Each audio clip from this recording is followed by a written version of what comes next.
ओम श्री गणेशाय नमः। नारायणं नमस्कृते नरं चैव नरोत्तमं देवीं सरस्वतीं व्यासं ततो जयमुदीरयेत्।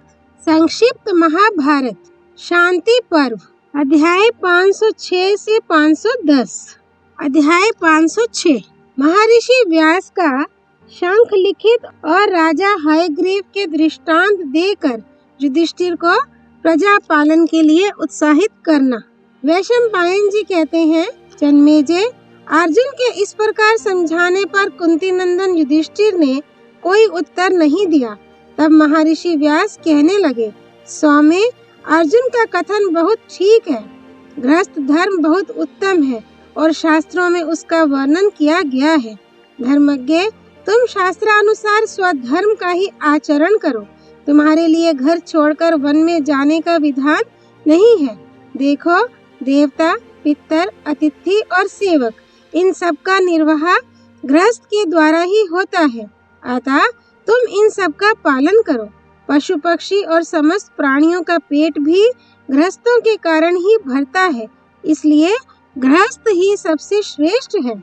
तुम्हें वेद का पूरा ज्ञान है और तुमने तपस्या भी बहुत बड़ी की है, इसलिए अपने इस पैतृक राज्य का भार उठाने में तुम सब प्रकार समर्थ हो। राजन, तप, यज्ञ, विद्या, भिक्षा, इंद्रियों का संयम, ध्यान, एकांत सेवन, संतोष और शास्त्र ज्ञान, ये सब बातें तो ब्राह्मणों को सिद्धि देने वाली हैं। क्षत्रियों के धर्म यद्यपि तुम जानते ही हो, तो भी मैं तुम्हें सुनाता हूँ। यज्ञ, विद्याभ्यास, शत्रुओं पर चढ़ाई करना, राज लक्ष्मी की प्राप्ति से कभी संतुष्ट ना होना, दंड देना, दबदबा रखना, प्रजा का पालन करना, समस्त वेदों का ज्ञान प्राप्त करना, तप, सदाचार, द्रव्योपार्जन और सुपात्र को दान देना। क्षत्रिय के ये सब कर्म उसे इहलोक और परलोक दोनों ही में सफलता देने वाले हैं। इनमें भी दंड धारण करना उसका सबसे प्रधान धर्म है। इसके लिए उसमें सर्वदा बल रहना चाहिए, क्योंकि दंड विधान बल के द्वारा ही हो सकता है। राजन, क्षत्रियों को तो इन्हीं धर्मों के द्वारा सिद्धि प्राप्त हो सकती है। हमने सुना है कि राज ऋषि सुद्युमन ने दंड धारण के द्वारा ही परम सिद्धि प्राप्त कर ली थी। इस विषय में यह प्राचीन इतिहास प्रसिद्ध है, तुम ध्यान देकर सुनो। शंख और लिखित नामक दो भाई थे। वे बड़े ही तपस्वी थे। बाहुदा नदी के तीर पर उनके अलग अलग आश्रम थे, जो बड़े ही रमणीय और सर्वदा फल पुष्प आदि से लदे रहते थे। एक बार लिखित शंख के आश्रम पर आए। दैववश उस समय शंख बाहर गए हुए थे। लिखित ने भाई की अनुपस्थिति में वहां के वृक्षों से बहुत से पके हुए फल तोड़ लिए और वे उन्हें वहीं बैठकर खाने लगे। इतने ही में शंख वहां आ गए। उन्होंने लिखित को फल खाते देखकर कहा, भैया, तुम्हें ये फल कहाँ से मिले? इस पर लिखित ने अपने बड़े भाई के पास जाकर उनसे हंसते हंसते कहा, ये तो मैंने इस सामने वाले वृक्ष से ही तोड़े हैं। इस पर शंख ने कहा, तुमने मुझसे बिना पूछे स्वयं ही फल तोड़कर तो चोरी की है, इसलिए तुम राजा के पास जाओ और उसे अपना सब कर्म सुनाकर कहो कि राजन, बिना दिए दूसरे की चीज लेकर मैंने चोरी का अपराध किया है, इसलिए ये सब जानकर आप अपना धर्म पालन कीजिए और तुरंत ही मुझे वह दंड दीजिए जो चोर को दिया जाता है। तब भाई की आज्ञा सिर पर धारण कर लिखित राजा सुद्युमन के पास गए और उनसे बोले, राजन, मैंने बिना आज्ञा लिए अपने बड़े भाई के फल खा लिए हैं, इसलिए आप मुझे दंड दीजिए। सुद्युमन ने कहा, विप्रवर, यदि आप दंड देने में राजा को प्रमाण मानते हैं तो क्षमा करने का भी उसको अधिकार है ही। अतः मैं आपको क्षमा करता हूँ। इसके सिवा मेरे योग्य कोई और सेवा हो तो उसके लिए मुझे आज्ञा कीजिए, मैं उसे पालन करने का प्रयत्न करूँगा। परंतु राजा के बहुत प्रार्थना करने पर भी लिखित ने दंड के लिए ही आग्रह किया। उसके सिवा और किसी प्रकार की बात उन्होंने स्वीकार नहीं की। तब राजा ने चोरी का दंड देते हुए उनके दोनों हाथ कटवा दिए। इस प्रकार दंड पाकर वे शंख के पास आए और अत्यंत दीन होकर उनसे प्रार्थना की कि मुझे दंड प्राप्त हो गया है, अब आप मुझ मंदमती को क्षमा करें। शंख ने कहा, भैया मैं तुम पर कुपित नहीं हूँ, तुम तो धर्म को जानने वाले हो, तुमसे धर्म का उल्लंघन हो गया था, उसी का तुम्हें दंड मिला है। अब तुम शीघ्र ही बहुधा नदी के तट पर जाकर विधिवत देवता और पितरों का तर्पण करो, भविष्य में कभी अधर्म में मन मत ले जाना। शंख की बात सुनकर लिखित ने बहुधा के पुनीत जल में स्नान किया और फिर वे ज्यों ही तर्पण करने को तैयार हुए कि उनकी भुजाओं में से कमल के समान 2 हाथ प्रकट हो गए। इससे उन्हें बड़ा ही आश्चर्य हुआ और उन्होंने अपने भाई को जाकर वे हाथ दिखाए। शंख ने कहा, भाई तुम शंका ना करो, मैंने अपने तप के प्रभाव से ये हाथ उत्पन्न कर दिए हैं। इस पर लिखित ने पूछा, विप्रवर, यदि आपके तप का ऐसा प्रभाव है तो आपने पहले ही मेरी शुद्धि क्यों नहीं कर दी? शंख बोले, ये ठीक है, परंतु तुम्हें दंड देने का अधिकार मुझे नहीं है, ये तो राजा का ही काम है। इससे राजा की भी शुद्धि हुई है और पितरों के सहित तुम भी पवित्र हो गए हो। इसी प्रकार प्रचेताओं के पुत्र दक्ष ने भी उत्तम सिद्धि प्राप्त की थी। प्रजाओं का पालन करना यही क्षत्रियों का मुख्य धर्म है, इसलिए राजन आप शोक त्यागिए, अपने भाई अर्जुन की हितकारिणी बात पर ध्यान दीजिए। क्षत्रियों का प्रधान कर्तव्य तो दंड धारण करना ही है, मुंड मुड़ाना उनका काम नहीं है। तात, वन में रहते समय तुम्हारे धीर वीर भाइयों ने जो मनोरथ किए थे उन्हें अब सफल होने दो। तुम नहुष पुत्र युजाति के समान पृथ्वी का पालन करो, अपने भाइयों के साथ धर्म, अर्थ और काम का भोग करो, पीछे प्रसन्नता से वन में चले जाना। पहले अतिथियों, पितरों और देवताओं के ऋण से उऋण हो लो, इसके बाद ये सब करना। अभी तो सर्वमेध और अश्वमेध यज्ञों का अनुष्ठान करो। यदि तुम अपने भाइयों के साथ बड़ी बड़ी दक्षिणाओं वाले यज्ञ करोगे तो तुम्हें अतुलित यश प्राप्त होगा। राजन, मैं तुमसे जो बात कहता हूँ उस पर ध्यान दो, वैसा करने से तुम अपने धर्म से नहीं गिरोगे। देखो, जो राजा कर का 6वां भाग लेकर भी राष्ट्र की रक्षा नहीं करता, वह अपनी प्रजा के 4th भाग का भागी बनता है। यदि राजा धर्म शास्त्र का उल्लंघन करता है तो पतित हो जाता है, और यदि उसका अनुसरण करता रहता है तो निर्भय रहता है। यदि काम क्रोध को छोड़कर वह पिता के समान सारी प्रजा के प्रति समदृष्टि रखे तो इस शास्त्रोक्त बुद्धि का आश्रय लेने से उसे किसी प्रकार पाप का संसर्ग नहीं होता। शत्रुओं को अपने तेज और बुद्धि के बल से काबू में रखना चाहिए, पापियों के साथ कभी मेल नहीं करना चाहिए तथा अपने राज्य में पुण्य कर्मों का अनुष्ठान कराना चाहिए। शूरवीर, श्रेष्ठ, सत्कर्म करने वाले विद्वान, वेद पाठी, ब्राह्मण और धनवानों की विशेष रक्षा करनी चाहिए। जो बहुश्रुत हों उन्हें धर्म कृत्यों में नियुक्त करना चाहिए तथा एक व्यक्ति में, चाहे वह कैसा ही गुणवान हो, कभी विश्वास नहीं करना चाहिए। जो राजा प्रजा की रक्षा नहीं करता, विनयहीन है, मानी है, माने पुरुषों का सत्कार नहीं करता और गुणों में भी दोष दृष्टि करता है, वह पापी हो जाता है और लोक में उसे दुर्दांत, क्रूर कहा जाता है। कई बार प्रजा लोग जो राजा की ओर से सुरक्षित न होने के कारण अनावृष्टि आदि दैवी आपत्तियों से नष्ट हो जाते हैं तथा चोरों के उपद्रव आदि से दुख पाते हैं, उसमें राजा ही दोष का भागी होता है। किंतु पूरे विचार और नीति के साथ सब प्रकार प्रयत्न करने पर भी यदि सफलता ना मिले तो उस अवस्था में राजा को कोई पाप नहीं होता। राजन, इस विषय में मैं तुम्हें हयग्रीव का प्रसंग सुनाता हूँ। वह बड़ा शूरवीर और पवित्र कर्म करने वाला था। उसने संग्राम में अपने शत्रुओं को परास्त कर दिया था, परंतु पीछे निसहाय हो जाने पर शत्रुओं ने उसे हराकर मार डाला। वह शत्रुओं का निग्रह और प्रजा का पालन करने में बड़ा ही कुशल था, इससे उसे बड़ी कीर्ति भी मिली थी। उसने विचार पूर्वक न्याय के अनुसार अपने राज्य का पालन किया, अहंकार को पास नहीं आने दिया और अनेकों यज्ञों का अनुष्ठान किया। इस प्रकार संपूर्ण लोगों को अपने सुयश से व्याप्त करके वह महात्मा स्वर्ग में सुख भोग रहा है उसने यज्ञ आदि के अनुष्ठान से देवी और दंड नीति से मानुषी सिद्धि प्राप्त की थी तथा धर्मशास्त्र के अनुसार प्रजा का पालन किया था।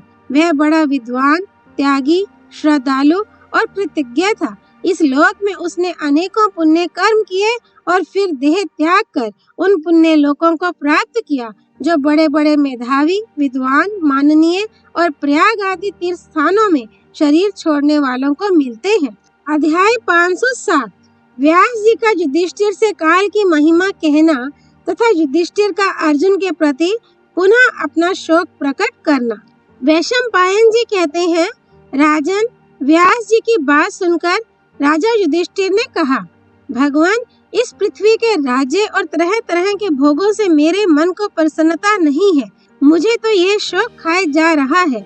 जिनके पति और पुत्र नष्ट हो गए हैं, ऐसी इन अबलाओं का विलाप सुनकर मुझे तनिक भी चैन नहीं है। राजा युधिष्ठिर के इस प्रकार कहने पर वेद पारंगत श्री व्यास जी ने कहा, राजन, जो लोग मारे गए हैं वे तो अब किसी भी कर्म या यज्ञ आदि से मिल नहीं सकते और ना कोई ऐसा पुरुष ही है जो उन्हें लाकर दे दे।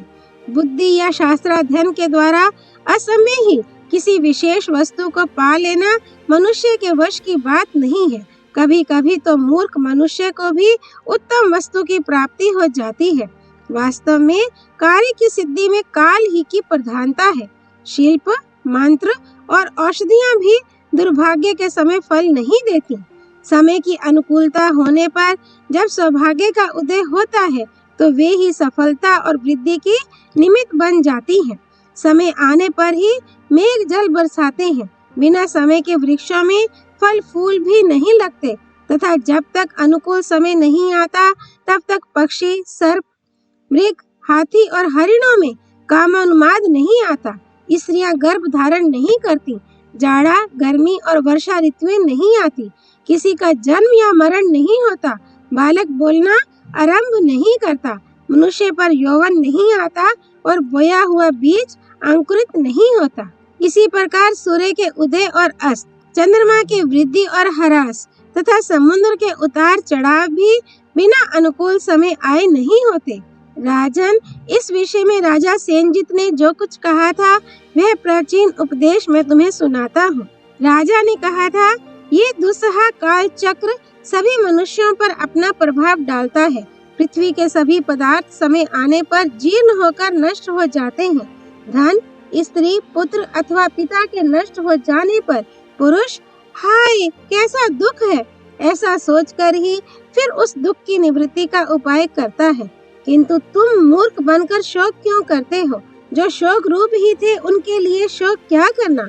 तुम्हारे दुख मानने से तो दुखों की और भय मानने से भयों की वृद्धि ही होगी। ना तो ये शरीर मेरा है और ना सारी पृथ्वी ही मेरी है। ये जैसी मेरी है वैसी ही और सबकी भी है। ऐसी दृष्टि रखने से जीव कभी मोह में नहीं फंसता। शोक के हजारों स्थान हैं और हर्ष के भी सैकड़ों अवसर हैं, किंतु उनका प्रभाव रोज रोज मूर्खों पर ही पड़ता है, विद्वानों पर नहीं। संसार में तो केवल दुख ही है, सुख तो है ही नहीं। इसलिए लोगों को दुख की ही उपलब्धि होती है। यहाँ सुख के पीछे दुख और दुख के पीछे सुख लगा ही रहता है। सुख का अंत तो दुख में ही होता है। कभी कभी दुख से भी सुख की प्राप्ति हो जाती है। इसलिए जिससे नित्य सुख की इच्छा हो वह सुख दुख दोनों ही को त्याग दे। सुख या दुख अथवा प्रिय या अप्रिय जो कुछ प्राप्त हो उसे हृदय में अवसाद ना लाकर प्रसन्नता से सहन करे। भाई, अपने स्त्री और पुत्रों के प्रति अनुकूल आचरण में थोड़ी सी भी कमी कर दी, फिर तुम्हें मालूम हो जाएगा कि कौन किस हेतु से किसका किस प्रकार संबंधी है। युधिष्ठिर, यह सुख दुख के मर्म को जानने वाले परम धर्मज्ञ महामती सेनजित का कथन है। जिस पुरुष को जो दुख सता रहा है उससे कभी शांति मिलने वाली नहीं है। दुखों का अंत कभी नहीं आता। एक के पीछे दूसरा दुख पैदा होता ही रहता है। सुख दुख, उत्पत्ति नाश, लाभ हानि और जीवन मरण कर्मशः आते ही रहते हैं। अतः धीर पुरुषों को इनके कारण हर्ष या शोक नहीं करना चाहिए। राजाओं का योग तो युद्ध की दीक्षा लेना, युद्ध करना, दंड नीति का ठीक ठीक व्यवहार करना तथा यज्ञ में दक्षिणा और धन दान देना ही है। इन्हीं से उनकी शुद्धि होती है। जो राजा बुद्धिमानी से न्याय पूर्वक राज्य शासन करता है, अहंकार त्याग कर यज्ञानुष्ठान करता है, सब प्रजाओं को धर्म के अनुसार चलाता है, युद्ध में विजय पाकर राष्ट्र की रक्षा करता है, सोम याग करते हुए प्रजा का पालन करता है, युक्ति पूर्वक दंड विधान करता है, वेद शास्त्रों का अच्छी तरह अभ्यास करता है और चारों वर्णों को अपने अपने धर्म में स्थित रखता है। वह शुद्ध चित्त होकर अंत में स्वर्ग सुख भोगता है तथा स्वर्गस्थ हो जाने पर भी जिसके आचरण की पूर्ववासी, देशवासी और मंत्री लोग प्रशंसा करते हैं, उसी राजा को श्रेष्ठ समझना चाहिए। व्यास जी के इस प्रकार कहने पर राजा युधिष्ठिर ने अर्जुन से कहा, भैया, तुम जो समझते हो कि धन से बढ़कर कोई वस्तु नहीं है तथा निर्धन को स्वर्ग सुख और अर्थ की भी प्राप्ति नहीं हो सकती, ये ठीक नहीं है। अनेकों मुनियों ने तपस्या में लगे रहकर ही सनातन लोकों को प्राप्त किया है। जो धर्म प्राण पुरुष ब्रह्मचार्य आश्रम में रहकर वेदाध्ययन द्वारा ऋषियों की संप्रदाय परंपरा की रक्षा करते हैं, देवगण उन्हें ही ब्राह्मण कहते हैं। जो लोग स्वाध्याय निष्ठ, ज्ञान निष्ठ या धर्म निष्ठ है, उन्हीं को तुम ऋषि समझो। वानप्रस्थों के कहने से तो हमें ये बात मालूम हुई है कि राज्य के सब काम भी ज्ञान निष्ठों के ही हाथ में रखे। आज कृष्णी, सिक्कत, अरुण और केतु नाम के ऋषि गणों ने तो स्वाध्याय के द्वारा ही स्वर्ग प्राप्त कर लिया था। दान, अध्ययन, यज्ञ और निग्रह, ये सभी कर्म बहुत कठिन है। इन वेदोक्त कर्मों का आश्रय लेकर लोग दक्षिणायन मार्ग से स्वर्ग लोक में जाते हैं, किंतु जो नियम के अनुसार उत्तर मार्ग पर दृष्टि रखता है, उसे योगियों को प्राप्त होने वाले सनातन लोकों की उपलब्धि होती है। प्राचीन काल के विद्वान इन दोनों में से उत्तर मार्ग की ही प्रशंसा करते हैं। वास्तव में संतोष ही सबसे बड़ा स्वर्ग है, संतोष ही सबसे बड़ा सुख है। संतोष से बढ़कर कोई चीज नहीं है। जिन पुरुषों ने क्रोध और हर्ष को अच्छी तरह वश में कर लिया है, उन्हीं को वह उत्तम सिद्धि प्राप्त होती है। इस प्रसंग में राजा यजाति की कही हुई यह गाथा प्रसिद्ध है, जिस पर ध्यान देने से पुरुष कछुआ जैसे अपने अंगों को सिकोड़ लेता है, उसी प्रकार अपनी सब वासनाओं को समेट लेता है। राजा यजाति ने कहा था, जब ये पुरुष किसी से नहीं डरता और इससे भी किसी को भय नहीं रहता तथा इसे किसी वस्तु की इच्छा या किसी से द्वेष भी नहीं रहता, उस समय ये भ्रम को प्राप्त हो जाता है। जब यह कर्म, मन और वाणी से सभी जीवों के प्रति दुर्भावना का त्याग कर देता है, तो इसे भ्रम की प्राप्ति हो जाती है। जिसके मान और मोह दब गए हैं और जिसने बहुत पुरुषों का संग करना छोड़ दिया है, उस आत्मज्ञ महात्मा के लिए मोक्ष सुलभ हो जाता है। अर्जुन, मैं तो साफ देखता हूँ कि जो मनुष्य धन के पीछे पड़ा हुआ है, उसके द्वारा त्याज्य कर्मों का छूटना बड़ा ही कठिन है। साधुता भी उसके लिए दुर्लभ ही है। शोक और भय से रहित होने पर भी जो पुरुष सदाचार से डिगा हुआ है, उसे धन की थोड़ी सी तृष्णा भी हो तो वह दूसरों से ऐसा वैर ठान लेता है कि उसे पाप की भी कोई परवाह नहीं होती। ब्रह्मा ने तो यज्ञ के लिए ही धन उत्पन्न किया है और यज्ञ की रक्षा के लिए ही मनुष्य की रचना की है। इसलिए सारे धन का उपयोग यज्ञ के लिए ही करना चाहिए, उसे भोग में लगाना अच्छा नहीं है। इसी से लोगों का विचार है कि धन कभी किसी एक का नहीं है, अतः श्रद्धावान पुरुष को उसे दान और यज्ञ में लगाते रहना चाहिए। जो धन मिले उसे दान में ही लगा दे, भोगों में ना लगावे। दान देने में भी दो भूलें हुआ करती हैं, उन पर ध्यान रखना चाहिए। एक तो कुपात्र के पास धन पहुंच जाना और दूसरे सुपात्र को ना मिलना। अर्जुन, इस युद्ध में बालक अभिमन्यु, द्रौपदी के पुत्र धृष्टद्युम्न, राजा विराट, द्रुपद, वृषसेन, धृष्टकेतु तथा भिन्न भिन्न देशों के अनेकों निरपति गण काम आ गए हैं। इस सारे बंधु वध की जड़ मैं ही हूँ। हाय, मैं बड़ा ही राज्य लोलुप और क्रूर हूँ। मैंने अपने कुटुंब का भी मूलोच्छेद करा डाला। इसी से मेरा शोक जरा भी दूर नहीं होता है। मैं अत्यंत आतुर हो रहा हूँ। मैं कैसा मूर्ख और गुरुद्रोही हूँ। भला ये राज्य कितने दिन टिकने वाला है। इसी के लोभ में पड़कर मैंने अपने दादा भीष्म जी को भी मरवा डाला। अरे, उन्होंने तो हमें पाल पोस कर बच्चे से बड़ा किया था। गुरुवर द्रोणाचार्य को मेरी सत्यवादिता में विश्वास था। इसी से उन्होंने मुझसे अपने पुत्र के वध के विषय में पूछा था, किंतु मैंने हाथी की आड़ लेकर झूठ बोल दिया। ऐसा भारी पाप करके भला मेरी किस लोक में गति होगी। हाय, मुझसे बड़ा और कौन पापी होगा। मैंने तो अपने बड़े भाई कर्ण को भी मरवा डाला। इस राज्य के लोभ से ही मैंने बालक अभिमन्यु को कौरवों की सेना में झोंक दिया। तब से तो तुम्हारी और मेरी आंखें ही नहीं उठती। बेचारी दुखिनी द्रौपदी के 5 पुत्र मारे गए। उनका शोक भी मुझे बराबर सालता रहता है। अब तो तुम मुझे प्रायोपवेश के लिए ही बैठा हुआ समझो। मैं यहीं बैठे बैठे अपना शरीर सुखा डालूंगा। इस गंगा तट पर ही मैं अपने प्राणों को नष्ट कर दूंगा। आप सब लोग मुझे इस प्रायश्चित के लिए आज्ञा दीजिए। अध्याय 508। श्री व्यास जी का राजा युधिष्ठिर को अश्मा मुनि का कहा हुआ धर्मोपदेश सुनाना। वैशंपायन जी कहते हैं, जन्मेजय, पांडु के ज्येष्ठ पुत्र राजा युधिष्ठिर को अपने संबंधियों के शोक से संतप्त होकर प्राण त्यागने के लिए तैयार देख श्री व्यास जी उनका शोक दूर करने के लिए बोले। युधिष्ठिर, इस विषय में अश्मा ब्राह्मण का कहा हुआ एक प्राचीन इतिहास है, उस पर ध्यान दो। एक बार विधेय राज जनक ने दुख और शोक के वशीभूत होकर महामती विप्रवर अश्मा से पूछा था कि अपना कल्याण चाहने वाले पुरुष को कैसा बर्ताव करना चाहिए।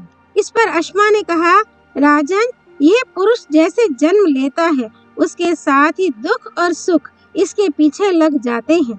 वे इसके ज्ञान को उसी प्रकार नष्ट कर देते हैं जैसे वायु बादलों को छिन्न भिन्न कर देता है।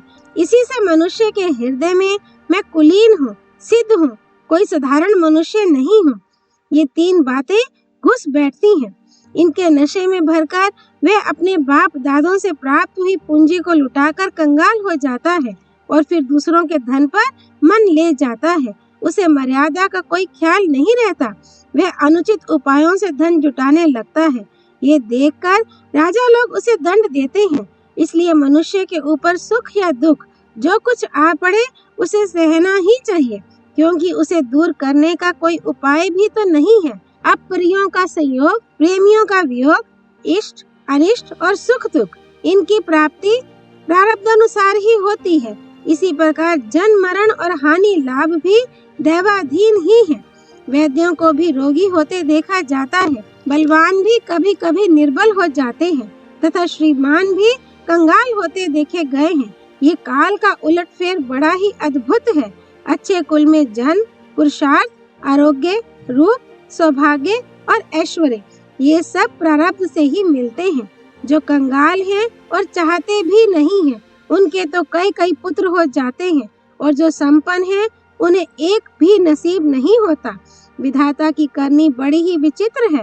रोग, अग्नि, जल, शस्त्र, भूख प्यास, आपत्ति, विष, ज्वर, मृत्यु और ऊंची स्थिति से गिरना, ये सब जीव के जन्म के समय ही निश्चित हो जाते हैं। उसी नियम के अनुसार इसे इन स्थितियों में जाना पड़ता है। आज तक ना तो कोई इनसे छूट सका है और ना अब छूट सकता है। इस प्रकार काल के प्रभाव से जीवों का इष्ट और अनिष्ट पदार्थों के साथ संबंध होता है। वायु, आकाश, अग्नि, चंद्रमा, सूर्य, दिन, रात, नक्षत्र, नदी और पर्वतों को भी काल के सिवा और कौन बनाता और स्थिर रखता है। सर्दी, गर्मी और वर्षा का चक्र भी काल ही के योग से चलता है। यही बात मनुष्यों के सुख दुख के विषय में भी है। राजन, जब मनुष्य पर मृत्यु या वृद्धावस्था की चढ़ाई होती है तो औषधि, मंत्र, होम और जप कोई भी उसे बचा नहीं सकते।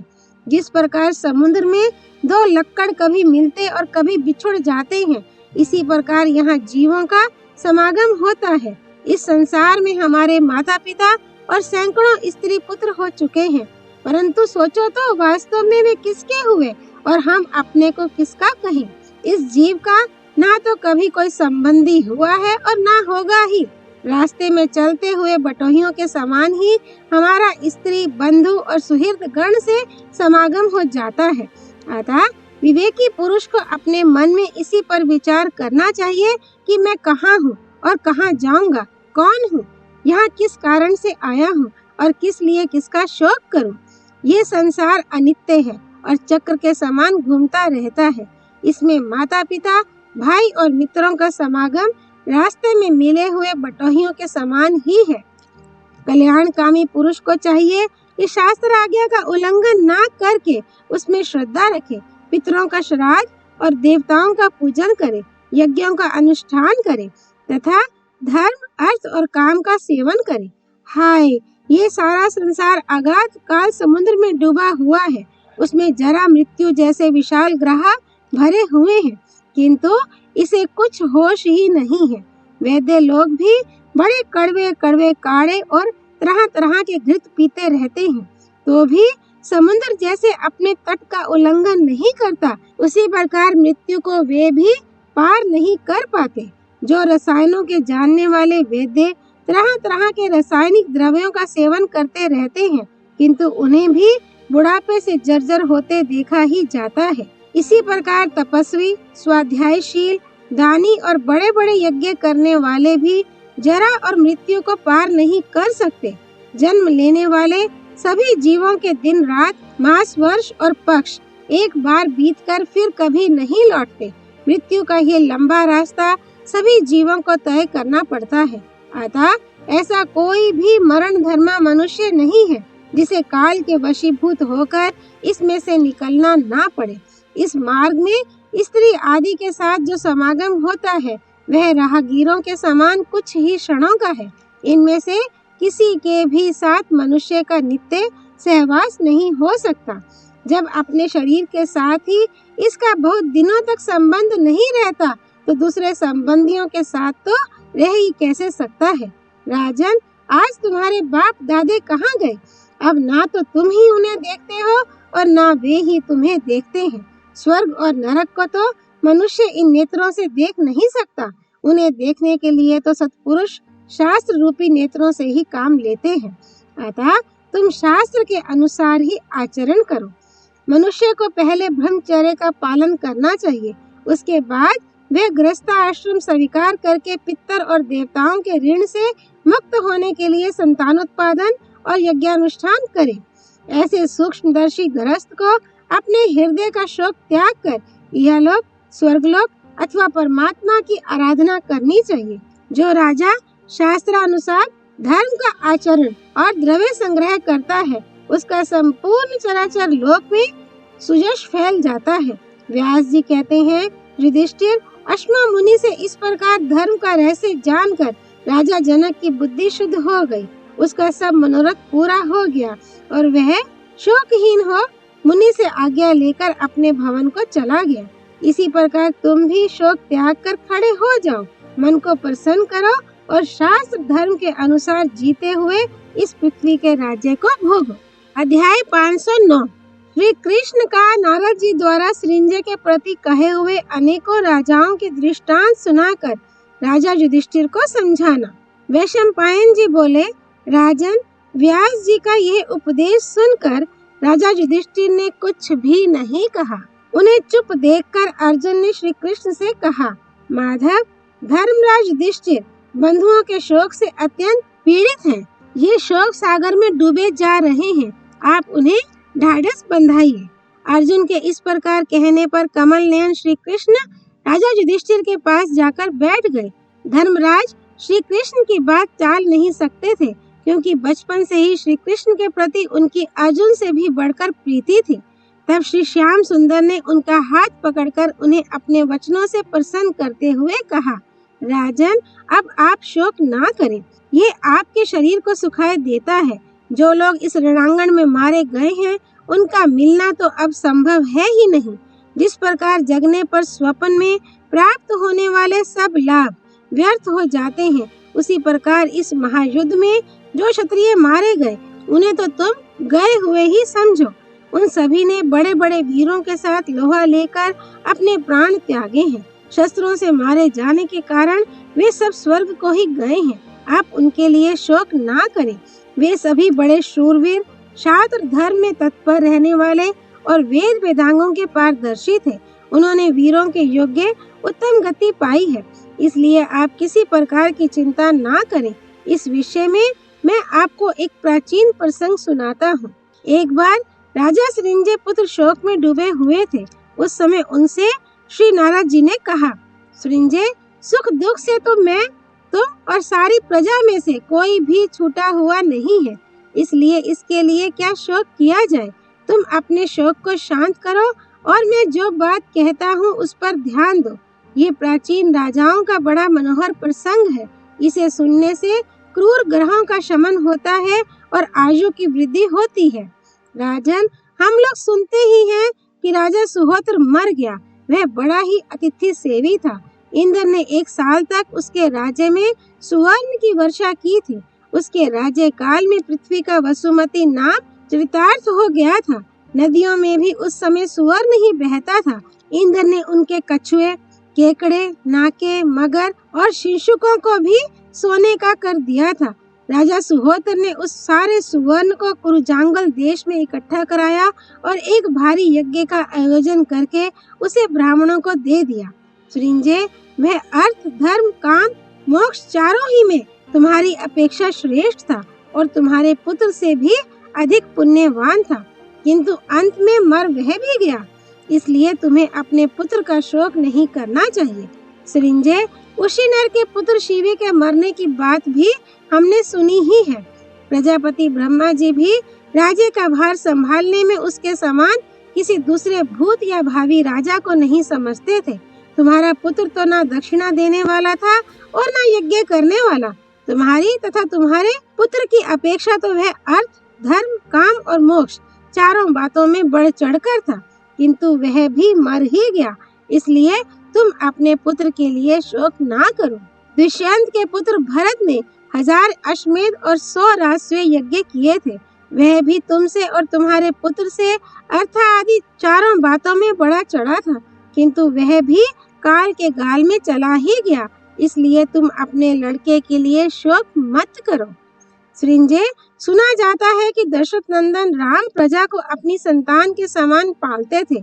उनके राज्य में कोई भी स्त्री विधवा या अनाथा नहीं थी। मेघ समय पर वर्षा करते थे, समय पर अन्न पकता था और सर्वदा सुकाल रहता था। उस समय कोई जीव पानी में डूबकर नहीं मरता था, किसी को आग से कष्ट नहीं पहुंचता था और रोगों का भी कोई भय नहीं था। स्त्री और पुरुषों की सहस्त्रों वर्ष की आयु होती थी। विवाद तो स्त्रियों में भी नहीं होता था, पुरुषों की तो बात ही क्या।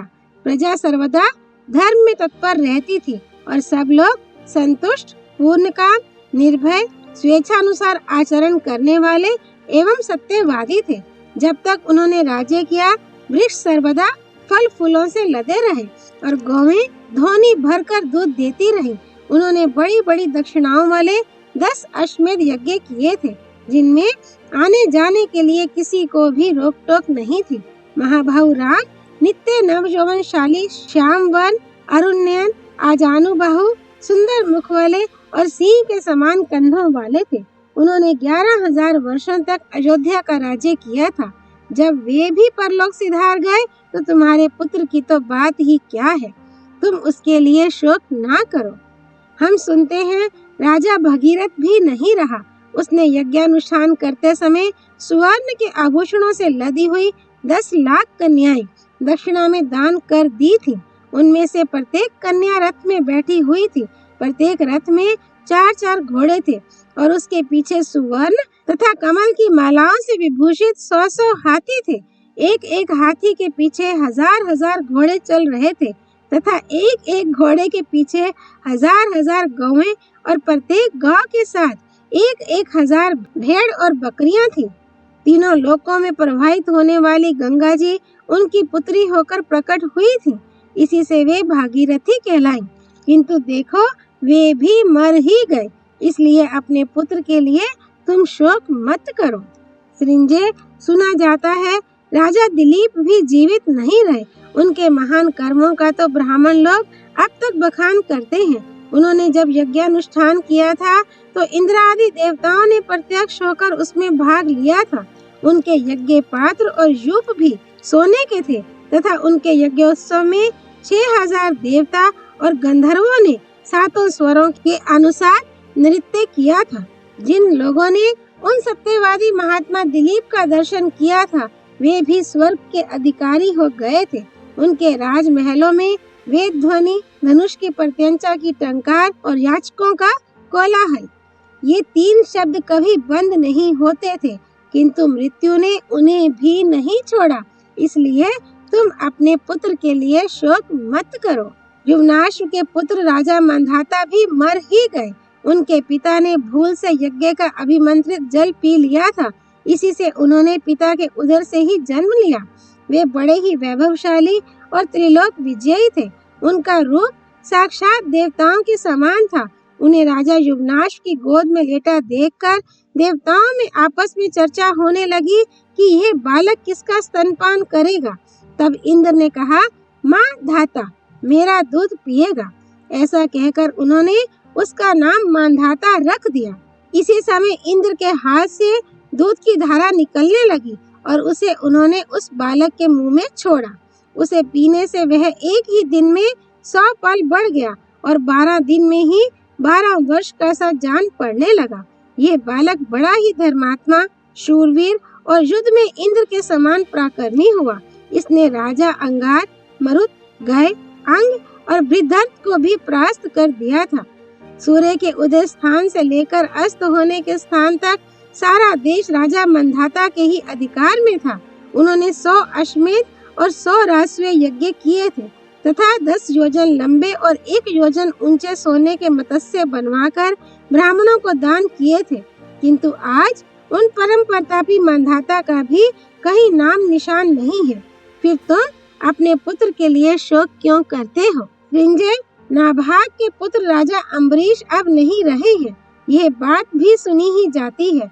उन्होंने बड़ा भारी यज्ञ करके ब्राह्मणों का ऐसा सत्कार किया था कि वे उनकी सराहना करते हुए यही कहते थे कि ऐसा यज्ञ ना तो पहले किसी ने किया है और ना भविष्य में ही कोई करेगा। उस यज्ञ में जिन लाखों राजाओं ने सेवा कार्य किया था वे सभी अश्वमेध यज्ञ का फल भोगने के लिए उत्तरायण मार्ग से हिरण्यागर्भ लोक में गए थे, किंतु कराल काल ने उन्हें भी नहीं छोड़ा। इसलिए तुम अपने पुत्र का शोक त्याग दो। राजन, हम सुनते हैं कि चित्ररथ का पुत्र शशबिंदु भी मर गया। उसके 1 लाख रानियां थी, उनसे उसके 10 लाख पुत्र उत्पन्न हुए थे। प्रत्येक राजकुमार को 100 कन्याएं विवाही थी।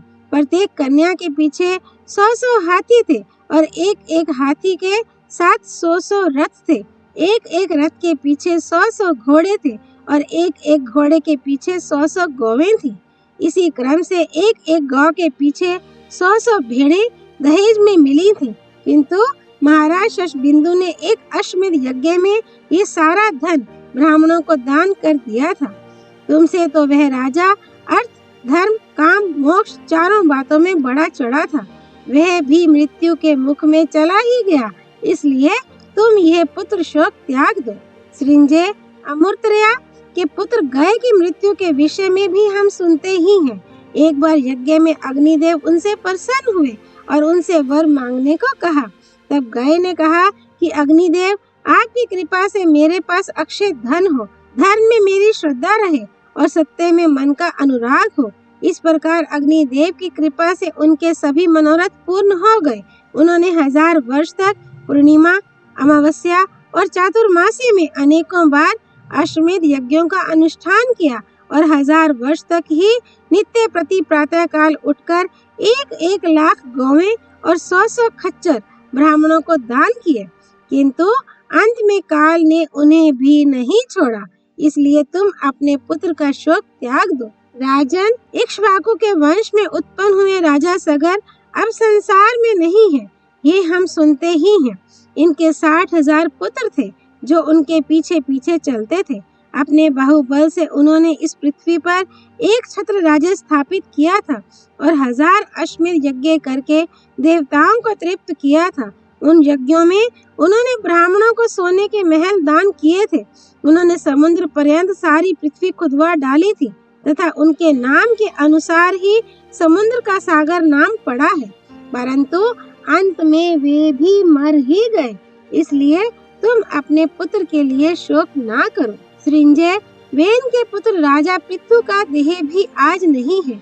महर्षियों ने महान वन के बीच में इनका राज्याभिषेक किया था और ये सोचकर कि ये सब लोकों में धर्म की मर्यादा स्थापित करेंगे, उनका नाम पृथु रखा था। उन्हें देखकर सभी प्रजा ने एक स्वर से कहा था कि हम इनसे प्रसन्न हैं। इस प्रकार प्रजा का रंजन करने के कारण ही वे राजा कहलाए। जिस समय वे राज्य करते थे, पृथ्वी बिना जोते ही धान्य उत्पन्न करती थी। औषधियों के पुट पुट में रस था और सभी गौवें धोनी भरकर दूध देती थी। मनुष्य निरोग, पूर्णकाम और निर्भय थे। वे इच्छानुसार खेतों या घरों में रहते थे। जिस समय राजा समुद्र के पास जाते थे, उसका जल स्थिर हो जाता था और नदियां बहना बंद कर देती थीं। उन्होंने एक अश्वमेध महायज्ञ करके उसमें ब्राह्मणों को सोने के 21 पर्वत दान किए थे, किंतु अंत में उन्हें भी काल का ग्रास बनना पड़ा। इसलिए तुम अपने पुत्र का शोक छोड़ दो। इस प्रकार उपदेश देकर नारद जी ने पूछा, राजन, तुम चुपचाप क्या सोच रहे हो? क्या मेरी बातों पर तुमने कुछ भी ध्यान नहीं दिया? मैंने जो कुछ कहा है वे व्यर्थ ही नहीं है। सृंजय ने कहा, महर्षि, आपका उपदेश व्यर्थ नहीं हुआ है। आपका दर्शन करके मेरा सारा शोक दूर हो गया है। आपकी बातें सुनने की मेरी लालसा अभी शांत नहीं हुई है। अमृत पान के समान उसके लिए मेरी उत्कंठा बनी ही हुई है। फिर भी मेरी ऐसी इच्छा है कि एक बार आपकी कृपा से पुत्र के साथ मेरा समागम हो जाए। नारद जी बोले, राजन, महर्षि पर्वत ने तुम्हें सुवर्णष्ठी नाम का पुत्र दिया था। वह तो अब नष्ट हो चुका। इसके स्थान पर मैं तुम्हें 1000 वर्ष तक जीवित रहने वाला हिरण्यानाभ नाम का दूसरा पुत्र देता हूँ। श्री कृष्ण की यह बात समाप्त होने पर नारद जी ने भी उनके कथन का अनुमोदन किया और राजा युधिष्ठिर को सुवर्णष्ठी का सारा चरित्र सुनाकर कहा कि राजन, जब सृंजय ने अपने मृत पुत्र को जीवित करने के लिए बहुत आग्रह किया तो मैंने उसे सजीव कर दिया। इससे उसके माता पिता को बड़ी प्रसन्नता हुई। कालांतर में पिता का स्वर्गवास होने पर सुवर्णष्ठी ने 1100 वर्ष तक पृथ्वी पर राज्य किया। इसके बाद वह स्वर्ग सिधारा। धर्मराज, अब तुम भी अपने हृदय का संताप दूर कर दो और श्री कृष्ण एवं व्यास जी के कथनानुसार अपने पैतृक राज सिंहासन पर बैठकर शासन का भार संभालो।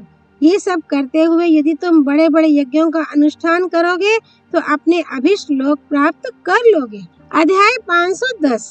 श्री व्यास जी का राजा युधिष्ठिर को राज धर्म का उपदेश देना। वैशंपायन जी कहते हैं, राजन, नारद जी की बात सुनकर राजा युधिष्ठिर चुप हो गए। उस समय उन्हें शोकग्रस्त देखकर सब प्रकार के धर्म का रहस्य जानने वाले महर्षि व्यास ने कहा, युधिष्ठिर, राजाओं का धर्म तो प्रजाओं का पालन करना ही है। इसलिए तुम अपना पैतृक राज सिंहासन स्वीकार करो। वेदों ने तब को तो ब्राह्मणों का ही नित्य धर्म बताया है।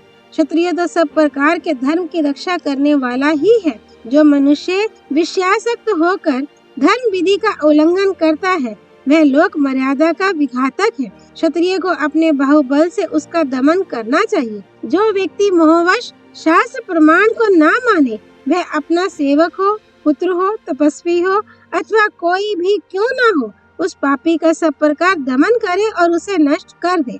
जो राजा इसके विपरीत आचरण करता है उसे पाप लगता है। जो राजा नष्ट होते हुए धर्म की रक्षा नहीं करता वह धर्म का घात करने वाला है। तुमने तो अनुयायियों सहित उन धर्म घातियों का ही नाश किया है। इसलिए तुम तो अपने धर्म में ही स्थित हो, फिर शोक क्यों करते हो? राजा का तो यही धर्म है कि दुष्टों का वध करे, सुपात्रों को दान दे और प्रजा की रक्षा करे। राजा युधिष्ठिर ने कहा, तपोधन, आप सभी धर्मज्ञों में शिरोमणि हैं। आपके लिए धर्म सर्वदा प्रत्यक्ष है। आपके वचनों में मुझे तनिक भी संदेह नहीं है। किंतु भगवान, इस राज्य के लिए मैंने अनेकों अवध्य पुरुषों का वध करा डाला है। मेरे वे ही कर्म मुझे जला रहे हैं। व्यास जी बोले, राजन, उद्धत पुरुषों को दंड देना तो राजा का कर्तव्य ही है। इसी नियम के अनुसार तुमने कौरवों को मारा है, इसलिए अब तुम मन को शोकग्रस्त ना करो। सदोष मालूम होने पर भी अपने धर्म का पालन करते हुए तुम्हें इस प्रकार की आत्मग्लानि शोभा नहीं देती। शास्त्रों में जो पाप कर्मों के प्रायश्चित बताए गए हैं, उन्हें भी शरीरधारी ही कर सकता है। शरीर छोड़ देने पर तो वे भी नहीं किए जा सकते। अतः राजन, यदि तुम जीवित रहोगे तो अपने पाप का प्रायश्चित कर सकोगे। प्रायश्चित किए बिना ही यदि शरीर छूट गया तो तुम्हारे हाथ केवल पश्चाताप ही लगेगा। युधिष्ठिर ने कहा, दादाजी, मैंने राज्य के लोभ से अपने पुत्र, पौत्र, भाई, चाचा, ससुर, गुरु, मामा, दादा, अनेकों वीर क्षत्रिय संबंधी, सुहृद, समवयस्क, भांजे, जाति भाई और भिन्न भिन्न देशों से आए हुए राजाओं का वध करा डाला है। उसका मुझे क्या दंड मिलेगा? इस चिंता से मैं रात दिन बार बार जलता रहता हूँ। जब मैं पृथ्वी को उन श्री संपन्न नृप श्रेष्ठों से सुनी देखता हूँ और इस भयानक जातिवाद तथा इसमें मारे गए सैकड़ों शत्रु पक्ष के वीरों और करोड़ों दूसरे लोगों की याद करता हूँ तो मुझे बड़ा ही पश्चाताप होता है। आहा, आज जो अबलाएं अपने पुत्र, पति और भाइयों से शून्य हो गई हैं, उनकी क्या दशा होगी। वे उनका नाश करने वाले हम पांडव और यादवों को कोस रही होंगी और अत्यंत दीन होकर पृथ्वी पर पछाड़े खा रही होंगी। विप्रवर, उन स्त्रियों का अपने मृत संबंधियों के प्रति जैसा प्रेम है, उससे मुझे तो यही निश्चय होता है कि वे सब निस्संदेह प्राण त्याग देंगी। धर्म की गति बड़ी सूक्ष्म है, अतः इस प्रकार हमें स्त्री वध का ही पाप लगेगा। अपने सुहृदों को मारकर हमने बड़ा भारी पाप किया है, इसलिए अब हमें सिर नीचा किए नरक में ही गिरना पड़ेगा। अतः अब हम भीषण तपस्या करके अपने शरीर को त्याग देंगे। आपकी दृष्टि में तपस्या के योग्य कोई उत्तम तपोवन हो तो बताने की कृपा करें। व्यास जी ने कहा, राजन, तुम क्षत्रियों में अग्र गणे हो। तुमने अपने धर्म के अनुसार ही इन क्षत्रियों को मारा है, इसलिए तुम शोक ना करो। वे सब तो अपने ही अपराध से मारे गए हैं। तुम भीम, अर्जुन या नकुल, सहदेव उन्हें मारने वाले नहीं हो। इनका संहार तो काल ने ही किया है। उसका ना तो कोई माता है न पिता। वह किसी पर दया भी नहीं करता। वह तो प्रजा के कर्मों का साक्षी मात्र है। तुम्हारा युद्ध तो उसके लिए केवल निमित्त मात्र था। वह इसी प्रकार एक प्राणी से दूसरे की हत्या कराता रहता है। इस संहार कर्म के लिए वह एक भगवान का ही स्वरूप है। इसके सिवा तुम्हें कौरवों के विनाशकारी कर्मों पर भी ध्यान देना चाहिए, जिनके कारण उन्हें काल के गाल में जाना पड़ा है। जिस प्रकार लोहार का बनाया हुआ यंत्र अपना काम करने में उसके अधीन रहता है, उसी प्रकार ये सारा जगत कालाधीन कर्म की प्रेरणा से प्रवृत्त हो रहा है। फिर भी तुम्हारे चित्त में जो इन सबको मरवाने से व्यर्थ संताप हो रहा है, उसके दोष से छूटने के लिए तुम प्रायश्चित कर लो। राजन, ये बात सुनी ही जाती है कि पूर्व काल में राज लक्ष्मी के लिए ही देवता और असुरों में 12,000 वर्षों तक युद्ध हुआ था। उसमें देवताओं ने दैत्यों का संहार करके स्वर्ग और पृथ्वी का आधिपत्य प्राप्त किया था। जो लोग धर्म का नाश करना चाहते हैं और अधर्म को फैलाने वाले हैं, उन्हें मार ही डालना चाहिए। इसी से देवताओं ने उस युद्ध में 88,000 शालावृक नाम के दैत्यों को भी मार डाला था।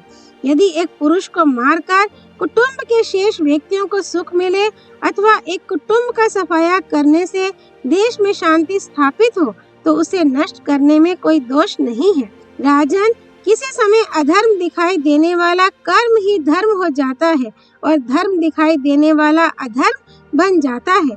इस प्रकार बुद्धिमान पुरुष को धर्म और अधर्म का रहस्य अच्छी तरह समझ लेना चाहिए। धर्मराज, तुमने शास्त्र श्रवण किया है, इसलिए धर्माधर्म के विषय में अपनी बुद्धि स्थिर रखो। देखो, पूर्व काल में देवताओं का जो धर्म मार्ग था, उसी का तुमने भी अनुसरण किया है। तुम जैसे धर्मप्राण पुरुष कभी नरक का द्वार नहीं देखते, इसलिए तुम अपने भाइयों को और सुहृद संबंधियों को धैर्य दो। जो पुरुष हृदय में पाप की भावना रखकर किसी को कर्म में प्रवृत्त होता है और उसे करके भी किसी प्रकार लज्जित नहीं होता, उसी को पाप का भागी होना पड़ता है। ऐसा शास्त्र का कथन है। ऐसे पाप का ना कोई प्रायश्चित है और ना कभी नाश ही होता है। तुम्हारा हृदय तो शुद्ध था। युद्ध की इच्छा ना होने पर भी शत्रु के अपराध के कारण तुम्हें युद्ध करना पड़ा और अब इस कर्म को करके पश्चाताप भी कर रहे हो।